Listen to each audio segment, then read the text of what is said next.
Hello there, Fact Boy here. The video you're about to see originally went out on our sister channel, Highlight History, so you might have seen it before. But also, maybe you haven't. If you haven't already subscribed to Highlight History, why not check out the rest of the great content on that channel after watching this video? And if you have seen it before, well, I apologize. And now the video.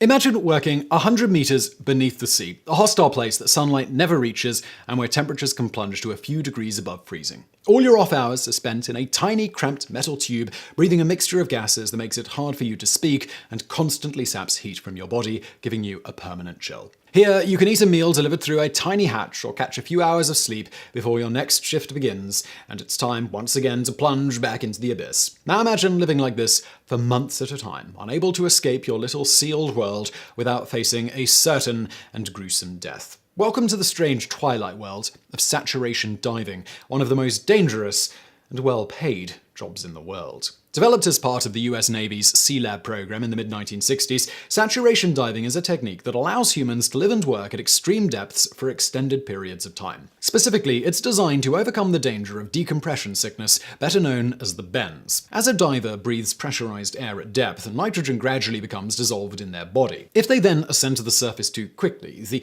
drop in pressure can cause this nitrogen to come out of solution and form tiny bubbles, which can cause crippling joint pain, strokes, paralysis, and even death. To avoid this, divers must descend to the surface slowly, taking decompression stops at regular intervals to allow the nitrogen to be slowly and safely expelled from their bodies. However, for long deep dives like those required in the offshore oil industry, this technique becomes infeasible, as divers would have to spend far more time decompressing than working for each shift. For example, a dive of more than an hour below 100 meters depth would require more than 50 hours of decompression. Instead, in saturation diving, the divers spend their entire working shift under pressure, spending their off hours in a diving chamber pressurized to their working depth and traveling to and from the job site in a pressurized diving bell known as a transfer capsule. This practice is based on the fact that after a certain amount of time, a diver's body becomes fully saturated with nitrogen and cannot absorb any more, meaning that no matter how long they stay below, the required decompression time remains the same. Thus, rather than making multiple dives and decompression, saturation divers only decompress once at the end of their shift,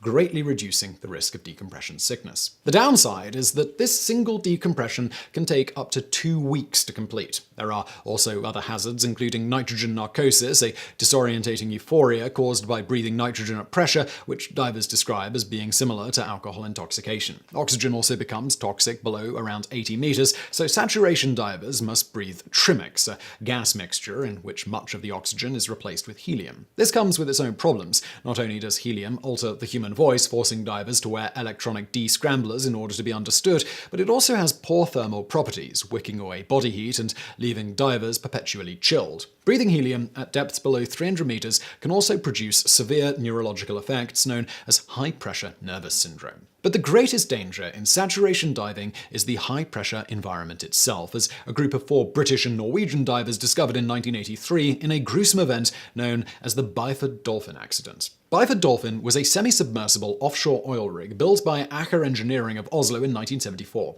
Weighing 3,000 tons and manned by a crew of 100, it was capable of drilling in waters up to 460 meters in depth. To allow construction and maintenance of the wellhead at these depths, the rig was equipped with a sophisticated saturation diving system built by French firm Comex. On November 5, 1983, the rig was drilling in the Frigg gas field in the Norwegian sector of the North Sea. At 4 a.m., British divers Edwin Coward and Roy Lucas were resting in the dive chamber, while Norwegian divers Bjorn Bergensen and Truls Halvik were returning from their shift in the transfer capsule. The capsule was hoisted from the water and docked to the dive chamber by diving tenders William Crammond and Martin Saunders, allowing Bergeson and Helvik to climb through a short trunk to join Coward and Lucas. The normal procedure was for the divers to first seal off the trunk and isolate the chamber so tenders could depressurize the capsule and detach it from the airlock. But before Helvik could close the chamber hatch, William Crammond released the clamp securing the capsule to the trunk. The results were immediate and horrific. The capsule violently decompressed and blasted away from the trunk, killing Crammond and severely injuring Saunders, while inside the chamber the pressure dropped instantaneously from 9 atmospheres